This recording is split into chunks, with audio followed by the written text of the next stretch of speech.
কারাগার শুধুমাত্র ইট, পাথর আর দেওয়াল দিয়েই তৈরি হয় না। কখনো কখনো মানুষের সবথেকে বড় কারাগার তৈরি হয় ভয়, দাসত্ব এবং অন্ধ আনুগত্য দিয়ে। একজন মানুষ মুক্তভাবে চলাফেরা করেও বন্দী হতে পারে যখন সে নিজের সত্য কথা বলতে ভয় পায়, যখন অন্যায় দেখেও প্রতিবাদ করার সাহস হারিয়ে ফেলে, যখন নিজের বিবেকের চেয়ে কোনো ব্যক্তি বা প্রতিষ্ঠান বা কোনো গোষ্ঠী বড় হয়ে যায়।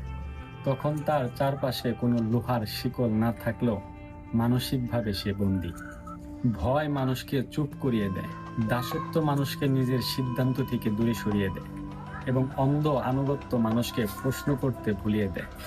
সব থেকে বিপজ্জনক বন্দী হলো এমন বন্দী যেখানে মানুষ নিজেকে বন্দী মনে করে না। কারো মতামতকে সম্মান করা এবং নিজের বিবেককে বন্ধক রাখা একই জিনিস না। নেতাকে সম্মান করা আর নেতার প্রত্যেকটি কাজকে প্রশ্নহীনভাবে সমর্থন করা একই জিনিস নয়। কোনো আদর্শকে বিশ্বাস করা এবং সেই বিশ্বাসের উপর ভিত্তি করে অন্যায়কে সমর্থন করা এক নয়। প্রকৃত স্বাধীনতা শুধুমাত্র যা খুশি তাই করা বা বলা নয়, বরং সত্য মিথ্যা, ন্যায় অন্যায় এবং ভালো মন্দের বিচার করে নিজের বিবেক দিয়ে সিদ্ধান্ত নেওয়ার ক্ষমতা।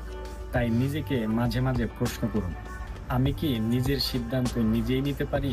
ভিন্ন মত শুনলে আমি কি রেগে যাই নাকি ভাবি? অন্যায় করলেও প্রিয় মানুষকে কি ভুল বলতে পারি? আমি কি সত্যের অনুসারী নাকি কোনো ব্যক্তির অনুসারী? মনে রাখবেন, শিকল ভাঙা সহজ, কিন্তু ভয়ের শিকল ভাঙা অনেক কঠিন। দেওয়াল টপকানো সহজ, কিন্তু অন্ধ আনুগত্যের দেওয়াল টপকানো কঠিন।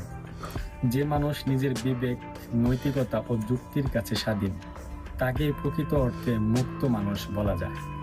আপনার মতে মানুষের সবথেকে বড় কারাগার কোনটি? ভয়, অর্থের দাসত্ব নাকি অন্ধ আনুগত্য?